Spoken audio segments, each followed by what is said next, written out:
One of the things that I found is that each person has one particular question that they ask their partner over and over again.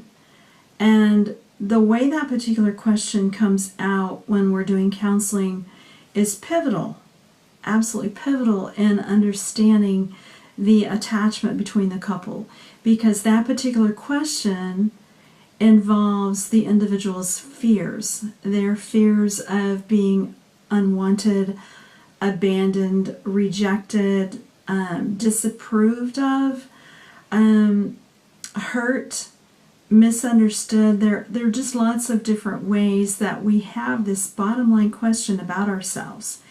And when we get in a close relationship, especially with a member of the opposite sex, that question just keeps coming up and up and up again.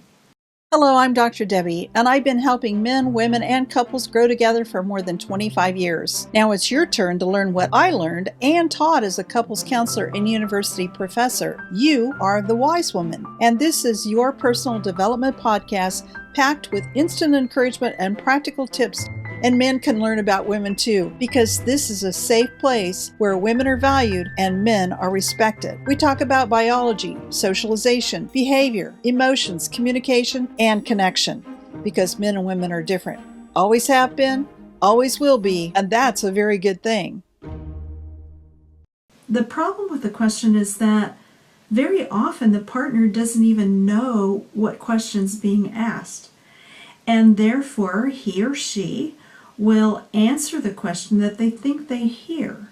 And that's where I come in and help couples really understand what it is their partner needs from them and how they can best respond to that. Because honestly, when they hear the real question, they already know how to respond.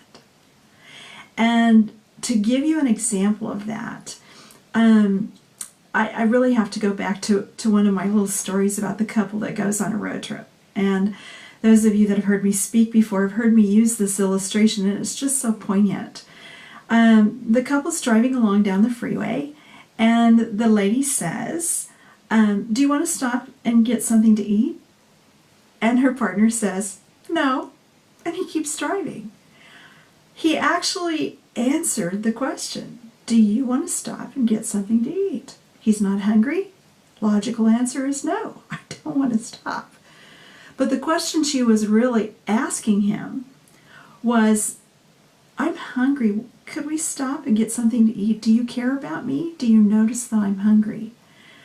There's several things wrong with that. First of all, guys don't get hints at all. They just don't even get close to a hint. They don't understand them. There's verifiable evidence to prove that guys don't do hints at all.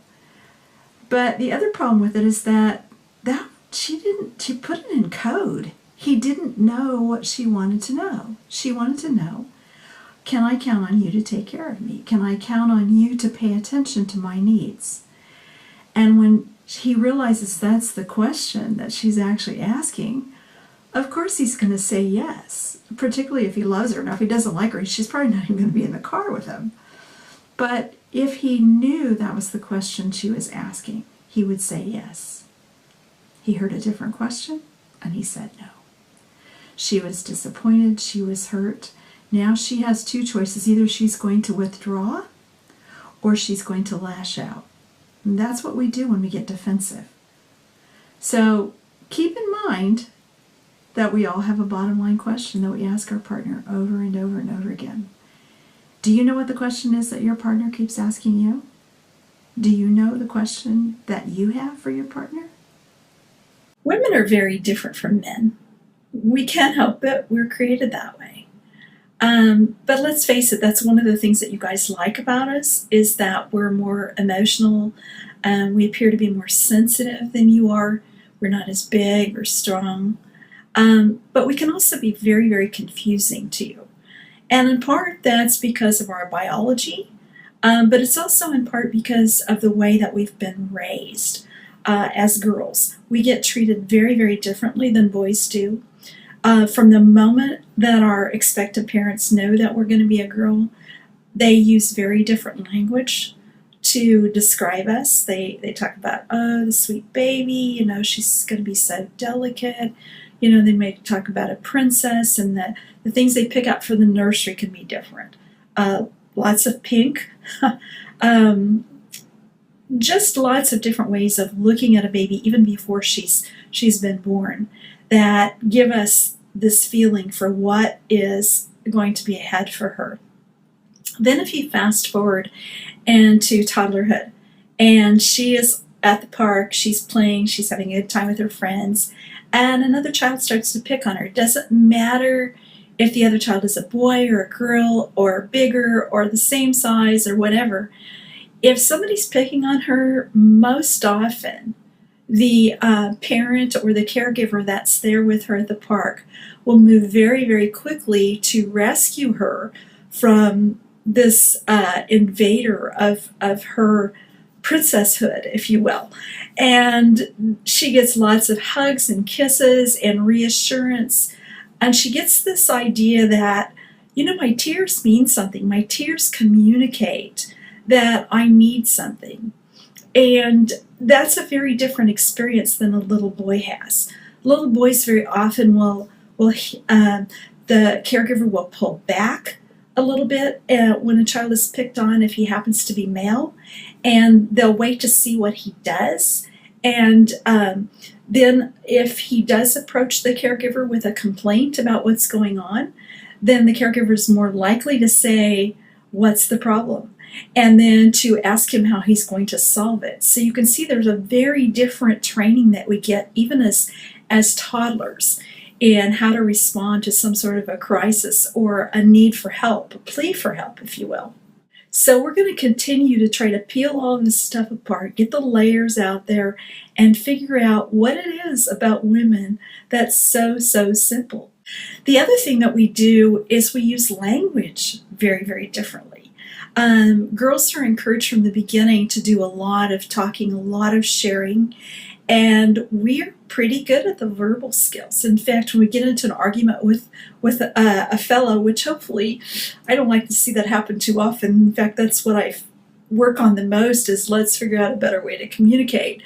But even so, in these really volatile disagreements that couples have, men often feel like they can't win because the women have these great verbal skills that they can just whip all this stuff out, and they know these emotional words, and it just makes it very, very difficult for men to figure all of that stuff out.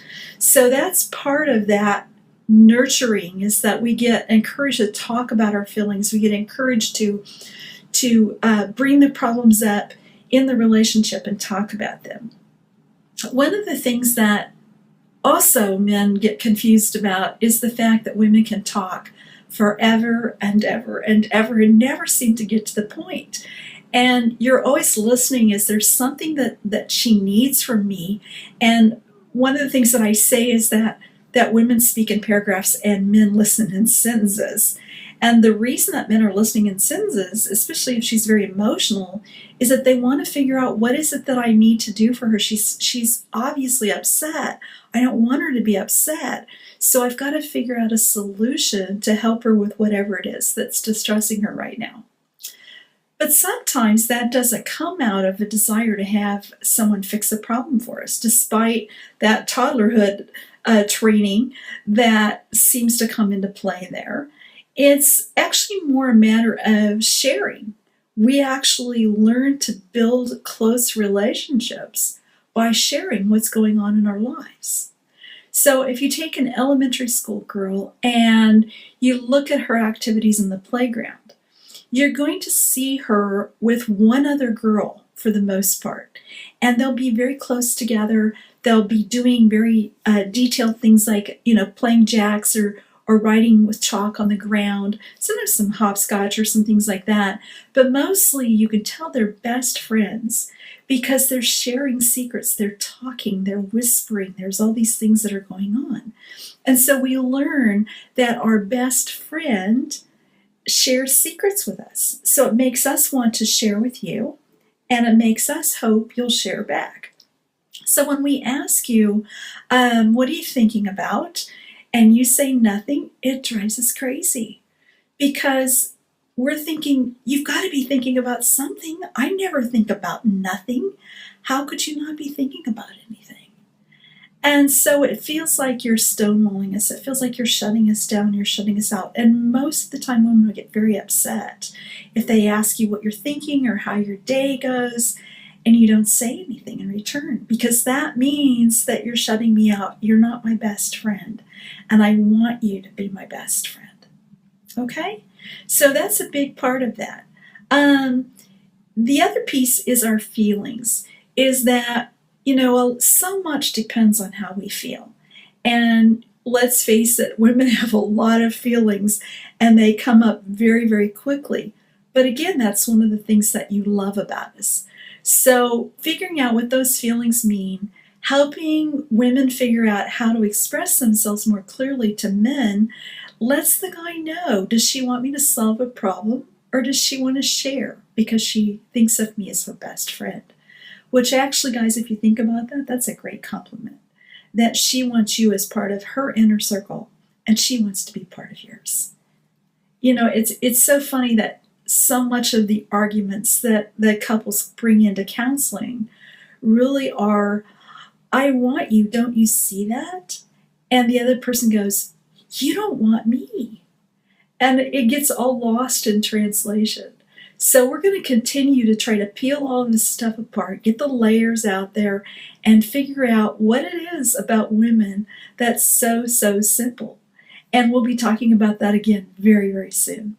Thank you for listening to this episode of A Wise Woman's Guide to Men and Marriage.